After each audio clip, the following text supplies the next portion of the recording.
Jeffrey, go ahead and give us your insights on the industry, what's going on from your perspective, and let's rock and roll. All right. So, well, every week in this forum, we tend to talk about what's going on in the industry and how it's being managed today. Today, what we're finding is a lot of people are still heavily involved in trying to get deliveries to their home for their products, and they're unable in many states to be able to go out and go into the brick and mortar locations unless it's considered an essential business. So people have the desire, even if they are open, not to try and travel out and to have deliveries brought to them. So really the state of the industry is that we're seeing an increase in delivery service. We're seeing an increase in the volumes of people that are trying to purchase. And we're seeing an interesting increase in more medical cannabis doctors using features like Zoom or other online ways to consult with their patients to get the message out on what they should be doing, what with microdosing is recommended, what levels they should be taking, whether they're edibles, whether they're smokables, whether they are using cannabis in oils and creams and tinctures and whatnot. But really everything has come down to the delivery market, and that's become a big part of our industry. So we see an increase in things that are out there in this way. And I guess at this point, what I'll do is I'll turn it over to Joe, and he could talk about, from a perspective of an owners of one of these edible manufacturers, what he's seeing as far as where the market is going and exactly what the situation is on the streets and what his salespeople are kind of reporting back to him. Sure. First and foremost, guys, wherever you are, guys and gals, I hope you're staying safe, staying home. Obviously, what we're going through right now is a bit of a paradigm shift. You have a market which is federally illegal, yet in an overwhelming majority of states is operating, quote unquote, above board. To Brad's point, this has made insuring these sorts of companies extremely difficult. But now we're faced with a situation where the end consumers experience, we have a service in which is deemed essential. However, obviously banking is an issue. In all cash business, this is an issue. And furthermore, COVID, and I need to dig deeper into this, but I heard it can stay on cash for up to 17 days. Okay, we're really the government's putting this industry in a very, very vulnerable position. But from my viewpoint, it's an opportunity for us industry-wide to prove to them that we can operate above board more efficiently and also close a lot of loopholes that have just been hampering down the industry for a long time. Specifically to Jeff's point, delivery is exploding. It is absolutely, it is the new norm for now, for food, for many different items. Sadly, I feel personally that this is going to persist for a while. So I look at this as an opportunity for us to shine as an industry.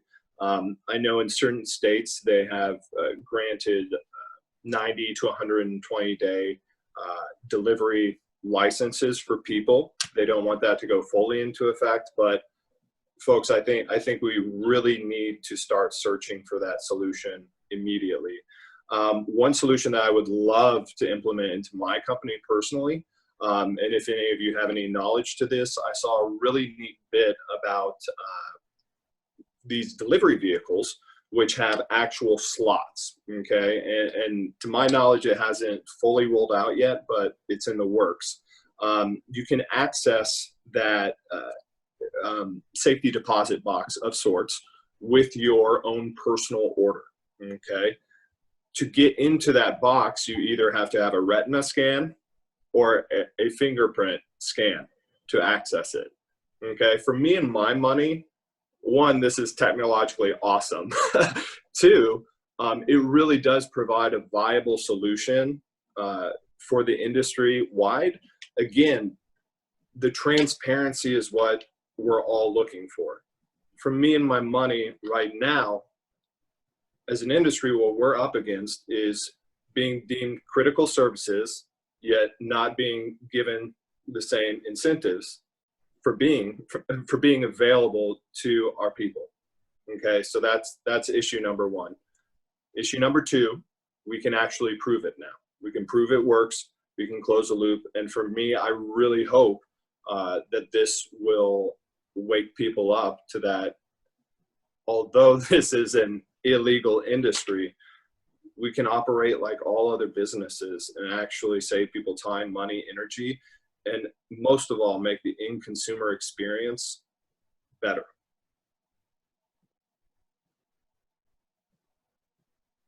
Thank you so much, Joe.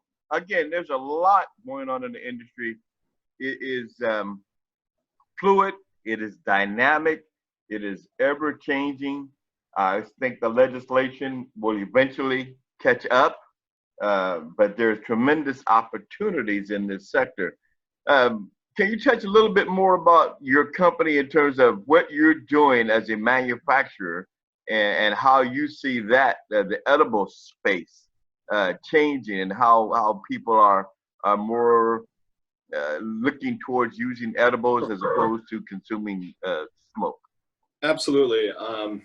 Obviously, what we're going through right now attacks the lungs. So socially responsible consumption is I feel at least, is going to be more at the forefront of the consumer's mind. We've seen this reflected in trends statewide, as well across the other states. And as this virus works its way to the Midwest, it's been kind of funny to see how so many parallels have been drawn. Within that initial phase of kind of all of us realizing, oh my God, this is real, this is happening. Everyone went out and bought twice as much as they usually do on a weekly basis. They stocked up of sorts. In the weeks following, that has come to a slow decline, but within that decline in sales, there has been a rise in the edibles market. And I do believe, for us in our company right now, it's an opportunity to educate, to also warn against the dangers of inhalation during this time, the added increased risk. Ultimately, of course, that's up to the consumer. All we can do is educate them, though. So some interesting research that I'm also very encouraged about out of Canada has actually seen that cannabis, as well as tobacco, which I found to be very interesting, shuts off some receptor which is connected to lung activity. This particular receptor, though, happens to control COVID coming in and attacking the lungs. Because that receptor is shut off by cannabis and or tobacco, it can't enter the lungs. And so obviously there's still some more research that needs to be done about this. But my God, if it continues, if it is an actual viable solution, I mean, wow, you're looking at, a real once in a lifetime opportunity that I don't think anyone could have ever predicted. So, Reggie, to your point, the edibles market continues to grow. I firmly believe it will only continue to increase. And again, as we educate people on the benefits, again, of microdosing, of truly, for me, the consumer during this time that I want to reach is the person who's never considered cannabis, who, maybe is a little bit anxious after being at home for 3 months, with one other person. Maybe they just need to, take that edge off in a healthy way. And so that's really the consumer that I'm looking to reach during this time. And I'm excited. We've tossed around some ideas. Ad space is very cheap right now. For us, we would love to come out with a commercial. Use this as an opportunity again to remind people that we are essential. Hey, we've been deemed essential. We're going to be here for you through this and after. So for us personally as a company, it's a time to define ourselves, our ethos, and what we stand for. Outstanding, Joe. I was reading this week an article. The weed map subpoena has the Fed's interest in the cannabis industry shifted, and that really was an eye opener as they go forward and start looking at this whole process of the cannabis industry and how they're looking, subpoenaing companies, creating a little anxiety with the business side of the sector. And again, I think that the legislation won't come quickly, but it will come. We're still probably looking at a 2 to 5 year window before we have any consistency nationwide. But again, as you've stated multiple times, there is tremendous opportunities. I see the things that Brad is doing with the medical marijuana and the insurables, what you guys are doing in terms of being able to deliver quality, secure payment processing things.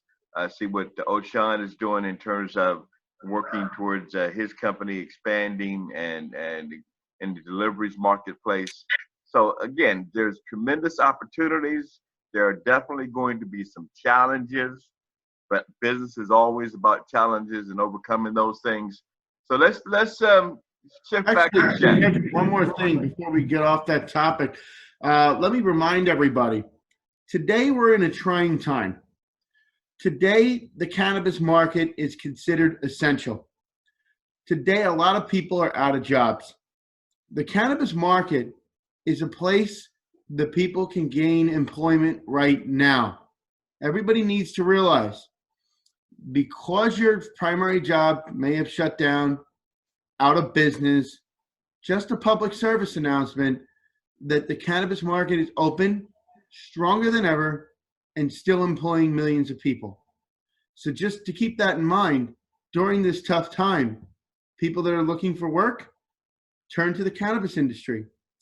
Look at CJ Rocks Consulting, for example.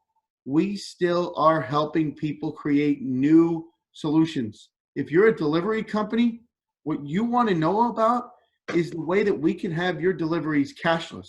If you're delivering to homes, we'll put a cashless ATM in your hands. If you're delivering to a warehouse for a distribution organization or a brick and mortar store that is still open, or a dispensary that is run by a doctor and it's still open, we have an iPhone or an Android platform that you can process your checks on and get right to the point. Before your delivery is unloaded, instead of getting the cash, we can give you the check service so that your driver is more secure. There are 2 times in this world that you want to be secure. And 1 is in a pandemic, and 2 is every other day of your business. Because everybody knows right now there's one kind of delivery van that people want to target if they're looking to do harm. A marijuana delivery van at about noon that has half its product and 50% of its cash is a pretty good day to me. So what we want to do is we want to help put the safety of the industry first, put and simplify your payment process for either the home delivery or the distribution delivery.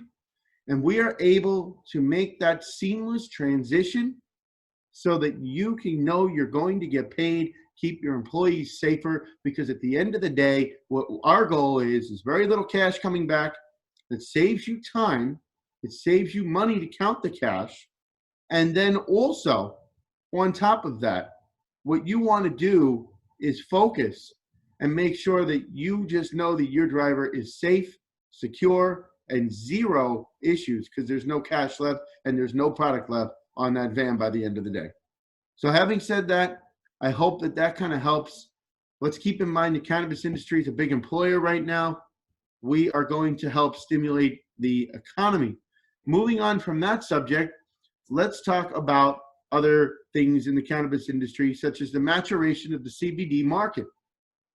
Now that we're seeing the maturation of the CBD market, we're able to start exploring the opportunity to go more THC.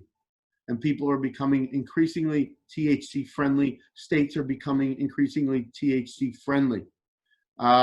Joe, why don't we talk about that? I'm going to leave that up to you to kind of take it from there. And then, talk about the maturation of the CBD market a little bit and how it's affecting the THC market moving forward. Sure.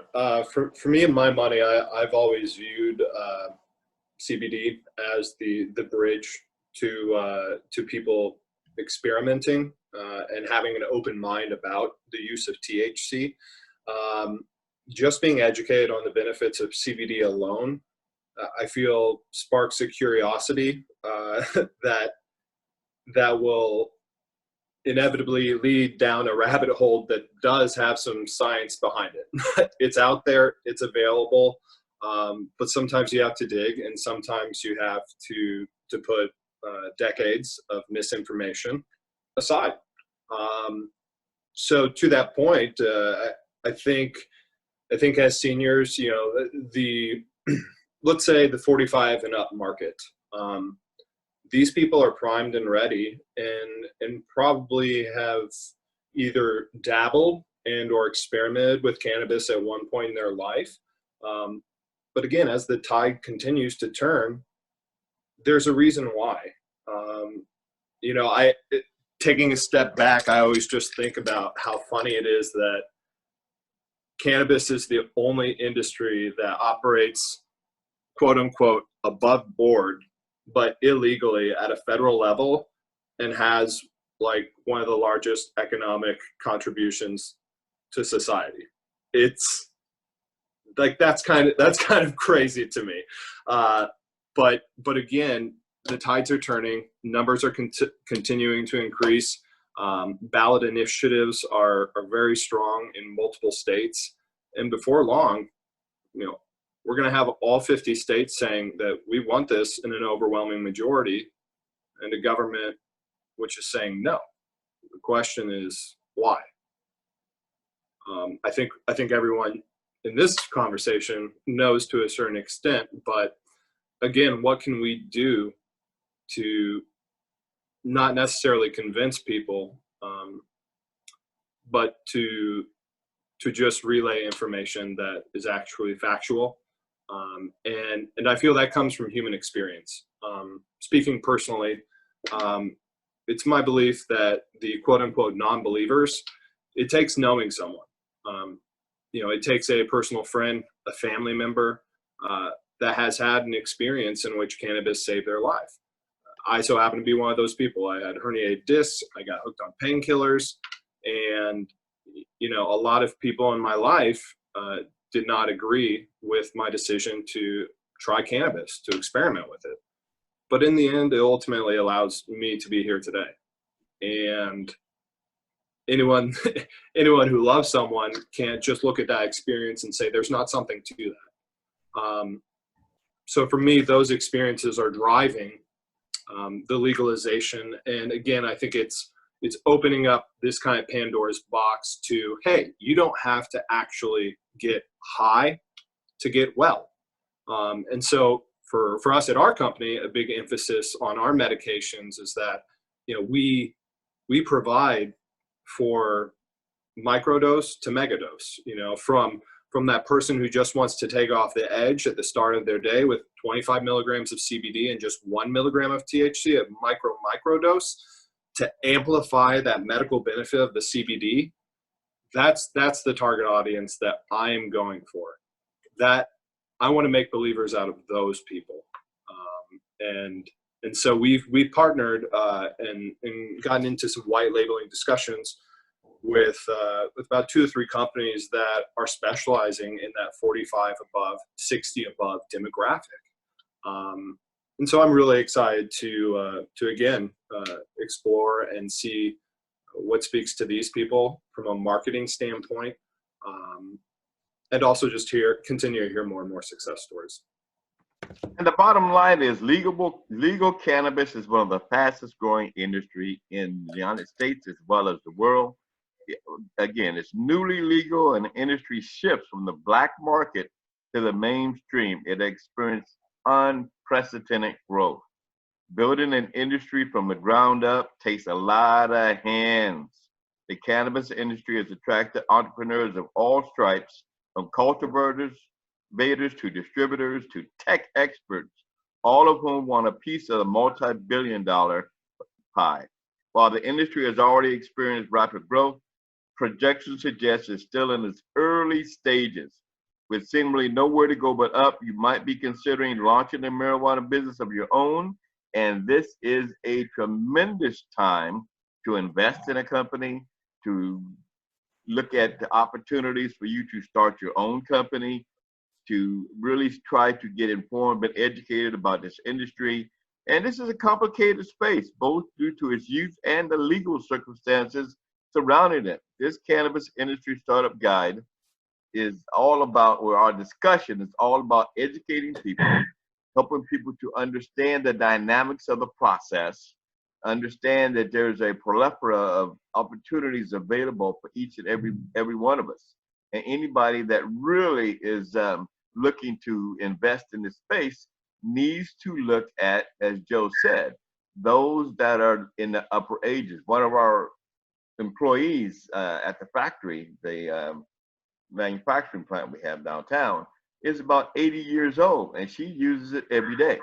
And she uses more sample cream than I get in the office than anyone else.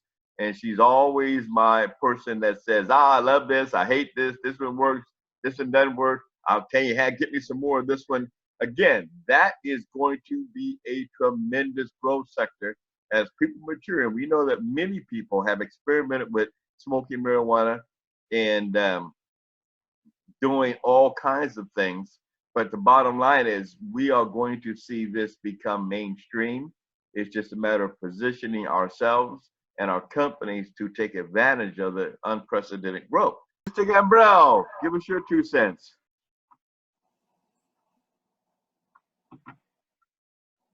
Yeah, I think that the numbers are still a little staggering for the industry.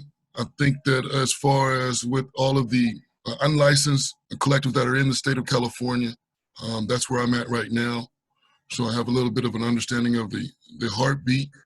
I'm also understanding the industry as far as in the Oklahoma State area, because I've got a new dispensary, or they're a nursery that they're just up and coming out there. So I understand that as well. So just trying to share some of the opportunities as well as some of the testimonies that we experienced in California with some of the other surrounding areas would help as well. Also, as well as increasing the number of opportunities to eradicate. You're not going to eradicate the black market. Let's just understand that. It's been around for a long time. They're very intricate on how they maneuver. The objective is to get as much information and share as much testimony out with the full bio spectrum. When you're dealing with CBD and when you're dealing with cannabis, you have to understand that you need both. You need the whole bio spectrum. And if you're not getting the whole bio spectrum, you're not going to be able to treat whatever ailments. I remember when I first started to administer some of it, they told me that this particular person wouldn't see too much because they had lost 70% of their eyesight. And this was the director of oncology for Stanford. But after, I'd say about 4 weeks of administering some tinctures, and the eyesight started to improve, you seen a different doctor. And he was asking, well, who administered this medicine? Well, I administrated it, because you have to understand a doctor's objective is to continue to practice medicine. And so you can actually live with it. That is the business side of it.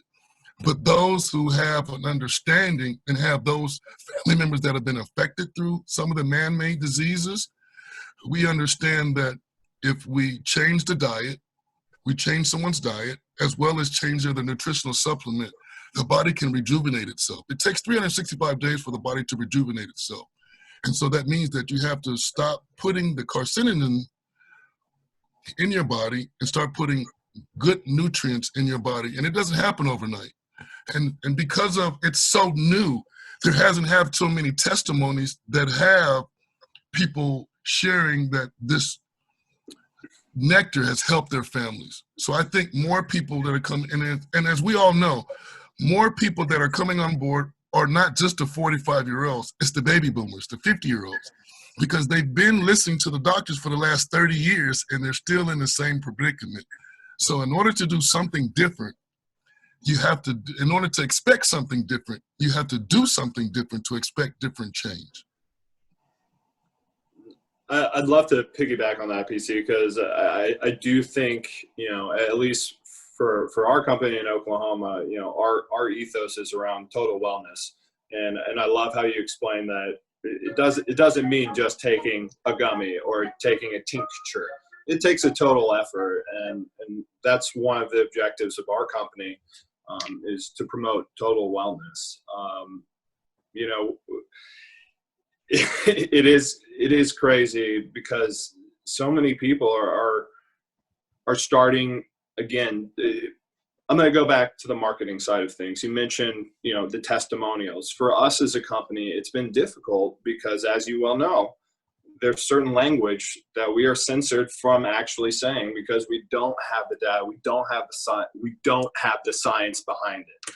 Okay, but again, people's word and people's experience are speaking louder than science. And that is what is changing people's minds. And yes, it's taken 30 years of not treating, but managing a symptom and managing it with daily medication.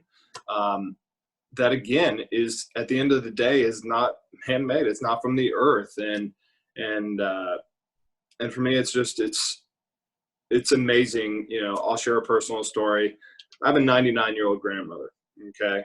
2 years ago, and this is how I discovered CBD. 2 years ago, Christmas Mass, I didn't even think she was going to make it up to communion, okay? I thought to myself, this is going to be Norna's last Christmas, okay? And so just to manage her pain, I said, Norna, you know I love you. Like, just take this, give it a try, okay?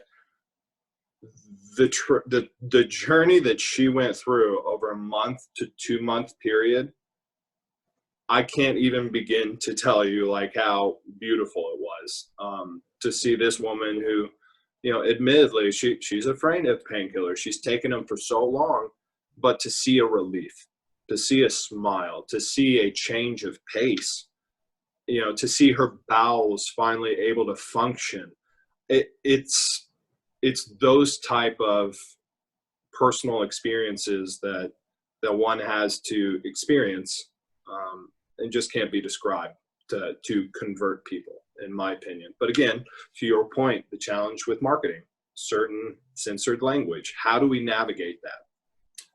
And for me and my money, it's sparking curiosity.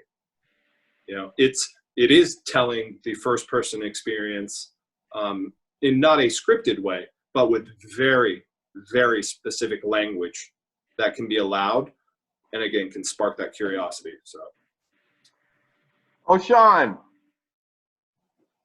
tell us what you're seeing out there. You're out there in the young people's market space. You're out there in the entertainment market space. You're on the forefront of what's happening with social activity and influencers. I know you deal a lot with celebrities and influencers. What do you see both on the legal side and the regular side where people are still engaged in this process? What I'm seeing, like the guys had said, both black market and white market, the young people are not caring. They want the product. But I think the young people needs a little bit more education. They're just using it for recreation. So that needs to happen. But then as far as influencers, by the way, yesterday I had a meeting with, and I'm partnering with the chemist, Miley Cyrus is in. He created the first, he has a mint, a breath mint, has 7 different THCs. He does distillate extract. So I'm partnering with him, and he was saying that this mint can actually, it has benefits also. So me seeing that, and he's dealing with Jake and Logan Paul, some influencers, and they want to get behind it, but like I said, they still need more education. I think it's a lot of avenues that the younger kids can actually learn about it, but it's just wide open. And on the legal, they don't care about the actual quote unquote what I want to say, the politics behind it. They just want the product, and they spending hundreds of thousands of dollars. I dealt with a company out of Atlanta that was dealing with the Amigos. They're getting behind it. So, but far as how we can do it, I want to be on the legal side. But, and like you said, the black market, they don't, like I said, they don't care. So I'm just seeing so many movements. But as far as the edibles, they're transitioning to the edibles. It's just a wide open. I'm still a baby at it. I mean, I started delivery service maybe 4 or 5 years, maybe 7 years ago. Didn't realize it, shut it down. Should have kept it, but now I stepped into the tech world, and I have some programmers that we're going to build that next. I want to say Postmates of delivery, and we're almost going to launch in about 2 days. So we'll be doing beta testing for about a year. So the delivery aspect that's where my heart was. I believe that's what needs, because a lot of people don't want to walk into the stores anymore before COVID came. So I believe they want to be transparent. They don't want everyone to know that they're taking this great medicine. So, but the young people, like I said, they out there with it, man. And I think they just need to be educated more. So that's just my input. Oshun, what markets are you launching your delivery service in? I have my own platform. I'm not, I decided I won't be on anyone's platform. I'm a rival with Weed Maps. Yeah, I have 4 coders out of Sri Lanka. They won 7 awards. I've been working with them over 7 years. We're launching apps, the whole 9. So it's great. I'd love to connect with you. Drop an email address and the okay, I will. Yeah. I feel the matter of fact, I worked for a few delivery services for the past 3 years just to see some of their intricate steps and rules. But I always said delivery was going to outdo the store anyway, the brick and mortar for me anyway. So I felt like, see, my problem, I was telling Reginald, was the different states. And I'm trying to figure out that aspect of it. But Los Angeles, man, I mean, like, it's still just something that needs to happen. Like I said, you want to be exclusive, I feel, as far as the cannabis, because everybody, the recreational part is fine. Like, I've been using CBD on my wrist and different things of that nature, but I know the benefits because I have asthma also. So, but I'm glad the eyesight with the tincture, I did not know that. Me being an artist, I was a professional hairstylist for 15 years, so I got nominated twice for Emmy, so my eyesight was getting weak. So when PC just said the tincture, I'm like, whoa. So I'm still a baby as far as what benefits that it has. But yeah. Thank you so very much. As we move forward, Reggie, I'm gonna Joe. piggyback on that really quick, just because that brought to mind.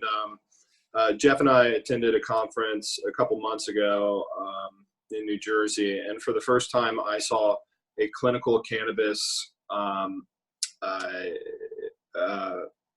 pharmacist. And that, to me, I mean, if there is a sexy profession right now that you can wrap your head around, my God. I mean, because honestly, like, what's the big fear that people always end up dealing with? I don't know what's in there. I don't know if it's laced. I don't know this. All those stupid things, okay? All those things that you would never, ever think about with traditional pharmaceuticals. However, having that voice and that type of authority guiding you within your medical journey, I think that profession alone could change the way that the industry as a whole is viewed. You have one of those in one pharmacy per X amount of square miles. I'm telling you what, like, you're going to see the volume. And I think, again, that will start to bring about change very, ever so gently. But I think having someone like a clinical cannabis pharmacist, man, that's a sexy profession right now. Again, this all goes back to how the cannabis industry is going to keep employing people, because we are an essential business. in a time of crisis where most people are out of work, we can get you back to work. Our doors are open. We are thriving, and we are not going anywhere. It's just becoming more mainstream, and more people are recognizing us as an industry. And that's what's going to help today's economy. And I think it's a great thing. I think we all have done our part, and we just have to continue to do our parts in order to drive this industry forward, help the politicians realize that this is not a bad thing, that this is something that's going to be good for society, good for medicine, and good for our economy at the same time. Well, let me chime in on that. Reginald Grant here again. The fact of the matter is there is a social stigma related to this space. And that is probably generational, right? The older people are just adverse, and people that are very, very conservative are adverse to the whole thought of something transitioning. But you can see the same parallel in alcohol industry and prohibition. So we are at that stage in this industry where we're going to see significant social change. It's already very, very popular across the board. Most people and most companies or most counties, communities now, for the most part, think it should be decriminalized. It should be more mainstream. And as we get more social acceptance, then people will begin to put pressure on the politicians. But you can never ask or think about a politician acting quickly. They are politicians for a reason. They only go and give people what they think that the people want.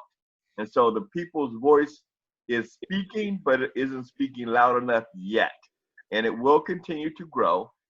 This industry, there is no stopping it. It is boundless in terms of the opportunities, but it is also fighting a battle where the big people that are employed in corporations and in mainstream industries have to protect their personal interests. They want to protect their job. So they don't want to be perceived as someone that is using something that is quote unquote illegal. Even if it might be legal in their community, it is legal on a federal level. So I think we will see a shift, but the shift will be a progressive shift. And it's all about the process of positioning ourselves as business leaders to generate revenues, to create a positive perception, to put the industry in a good light and facilitate the process. In closing remarks, again, we're a little past our normal 45 minutes. Thank you everybody for coming on. Appreciate you, Brad Turner, for joining us, and Oshun and everybody else. It is a tremendous opportunity for us to have a conversation. Thank you, LeRoy. I know you're back there, Jeffrey. And again, it's all about having open discussions. Jeff, you want to make an announcement? We're going to change our time that we're meeting. We'll still do this weekly, but we're going to make a little Jeffrey. Yes, okay. So we are looking forward to continuing our weekly discussions. We're going to be on at a new time, and we're going to move things to a Wednesday from now on, and we're going to start it at 7 p.m. Eastern on Wednesday evening. We're going to go to an evening event, and we appreciate everybody taking their time in the middle of the day. We do realize that these forums are important for open discussions, and we want to try and drive more people that maybe can't make the discussion to have more voices be heard as we continuously record and publish these events. So let's try it at 7 p.m. Eastern, and we will go to Wednesdays. So we're looking forward to seeing everybody next Wednesday, 7 p.m. Eastern, and we will, speak to everybody then. Hopefully we'll be able to have some people out there that can join us. Thank you so much, Jeffrey. Brad, close out, mention again about your event coming up this month. So on May 28th, we have a medical cannabis investor pitch event. So we're going to have speakers for the first hour and a half. Then we're going to have 10 companies present. We also are going to have 20 investor judges giving feedback to the presenting companies. I'd like to, I've got complimentary tickets for everybody, and since many of you actually, I'd like every one of you to maybe look at mycureall.com and download their app. I think that what they've got going is good for your business, Joe, and everybody else. And I don't smoke or use THC, but you know, when I listen to Joe mention about percentages and dosage and so forth, I think I'm completely lost. And they've got a technology to help close the loop with data. And the purpose of their app will actually drive more sales. So it's a platform that could connect any other digital platform. But I think that you guys could also give some feedback and see if there's any value what they have to move your business forward. But anyway, if you everybody here is welcome to participate. And then next month we're already lining up to do a hemp event. A lot of interest in doing hemp, but of course we'll still be talking about cannabis and CBD also. So just want to make everybody aware. Thank you so very much. I appreciate you. And again, we're open forum. We want to have discussions. We want to make sure that we get information out there. We want to put the industry in a positive light. Again, we know that the perception is generational. The adverse pushback in this becoming a mainstream industry is generational, but it will overcome. It is what it is. We're moving forward. I thank you so very much for joining us. Continue to have a safe day. Stay sane as we're all sequestered in our individual spaces. But again, the world has changed, and we're going to have a lot more online activities. People will not go back to their normal activities in the same way. I don't care what they do or how they open it up. It is still going to be a changing dynamic as the world embraces technology, and it has to use it, which means what we thought would take 30 years to become a regular routine has now happened overnight. So again, I'm Reginald Grant. Thank you so very much for joining us. This has been Cannabis Pitch Live, Athletes in Cannabis. And I look forward to your event coming up this month. Tomorrow, I have my weekly class for new people starting a business. So that's online. Saturday, we do a ESI pitch event, Athletes, Tech, and Business. But again, gentlemen and ladies, if you're there, have an exceptional day. We know a lot of people look at this after we record it and put it up. So please, love and happiness. Thank you so much. I'm out. Reggie Grant. Have a good Take care, everyone. Be safe. Bye. Hello, this is Jeff.